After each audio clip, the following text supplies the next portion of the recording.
Oke, itu dia ya dari indeks ke rupiah. Indeksnya menguat, rupiahnya melemah ternyata rupanya pada perdagangan hari ini. Apa yang harus kita mulai cermati nih ke indeks dulu nih, Dian?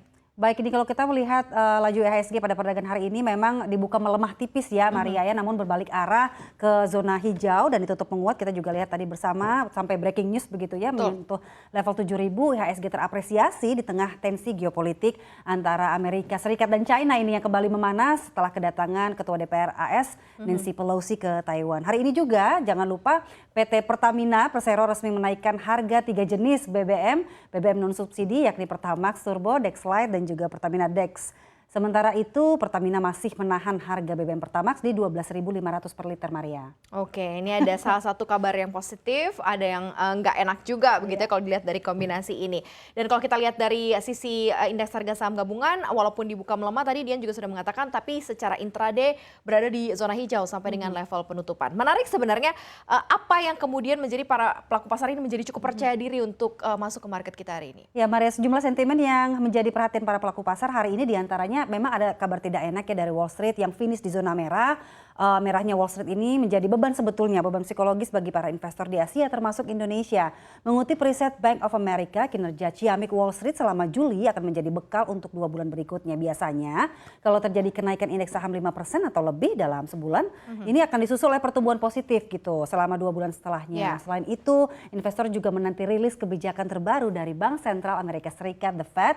Presiden Fed Chicago Charles Evans mengatakan kemungkinan The Fed untuk kembali agresif menaikkan suku bunga acuan ini terbuka besar. Bahkan disebutkan Fed Fund Rate dapat tembus 4% pada akhir 2022. Ya, karena masih ada kurang lebih 100 bips atau 100 basis point lagi sebenarnya untuk The Fed bisa menaikkan suku bunga begitu ya. Tapi apakah ini akan digunakan secara maksimal sampai dengan akhir tahun? Karena kita melihat belum ada korelasi yang cukup signifikan antara menaikkan suku bunga dengan menahan laju inflasi yang terjadi di Amerika Serikat. Malah nanti akan menimbulkan ongkos pemulihan ekonomi yang akan jauh lebih besar ya. Ini agak buah si malakama.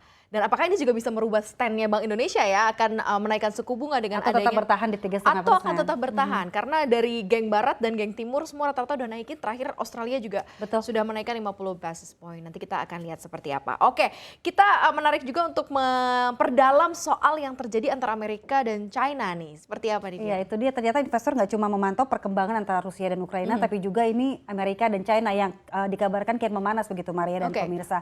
Selain perkembangan geopolitik terbaru, investor juga memantau nih hubungan Amerika dan China. Relasi Washington-Beijing kembali tegang karena Ketua House of Representatives Nancy Pelosi ini datang ke Taiwan. Pelosi menyebut kunjungan tersebut sebagai bentuk solidaritas terhadap Taiwan.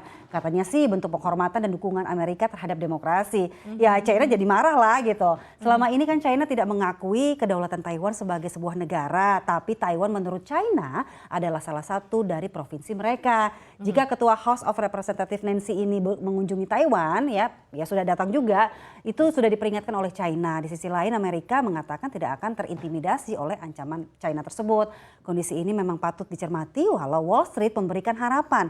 Tetapi jika gaduh di Taiwan terus berlanjut, maka akan menjadi resiko bagi pasar keuangan juga. Betul-betul, karena ini memang cap-nya cukup besar gitu. Ini serumpun tapi tak akur gitu ya posisi China dan juga Taiwan. Kita tahu bahwa ketegangan yang terjadi antara China dan juga Amerika Serikat kan memang cukup berat sekali. Jadi mungkin ini agak membuat ya China kayak ngerasa kok gitu sih gitu ya. Sebenarnya ingin bersahabat tetapi masih agak ragu-ragu ya seperti ini gitu. Tapi memang yang paling harus diantisipasi soal masalah gejolak yang akan terjadi jika semakin memanas di pasar keuangan ini. Oke, kita lanjut akan seperti apa ke nilai tukar. Nilai tukar juga jadi concern ya. Tadi juga sempat disampaikan bahwa nilai tukar kembali melemah di 14.900-an per 1 dolar Amerika Serikat. Iya betul sekali Maria, kurs rupiah kembali terkoreksi terhadap ketiga mata uang utama di benua biru yakni euro, pound sterling dan juga dolar franc Swiss. Pada perdagangan hari ini di zona Eropa, Bank Sentral Eropa sudah menaikkan suku bunga di Juli untuk pertama kalinya sejak 11 tahun ke 0,5% dan menjanjikan kenaikan lagi setelah pertemuan 8 September 2022.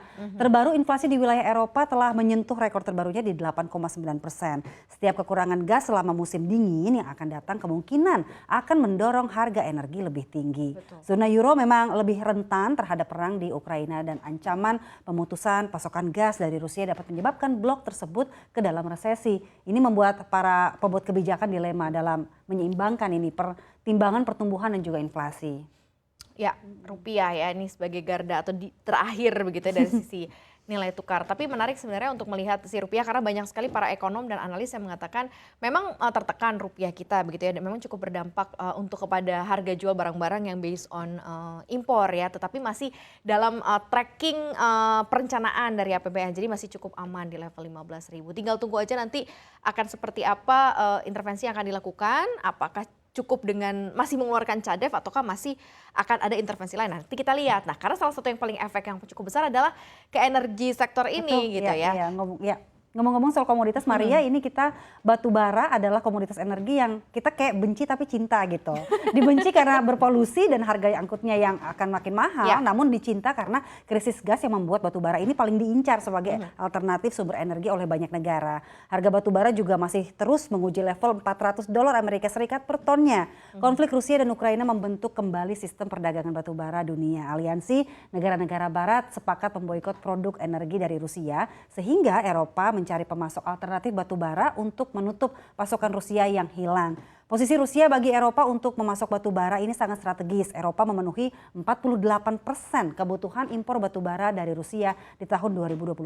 Nah, salah satu negara yang juga digandeng benua biru ini adalah Indonesia. Tapi pertanyaannya, Mari dan pemirsa, Indonesia siap nggak sih menyuplai batu bara itu? Secara geografis kan jarak Indonesia dan Eropa ini mencapai belasan kilometer. Efeknya adalah biaya pengiriman yang makin besar, terus yang membuat kocek untuk mendapatkan batu bara akan semakin tinggi dan waktu perjalanannya nih lebih lama.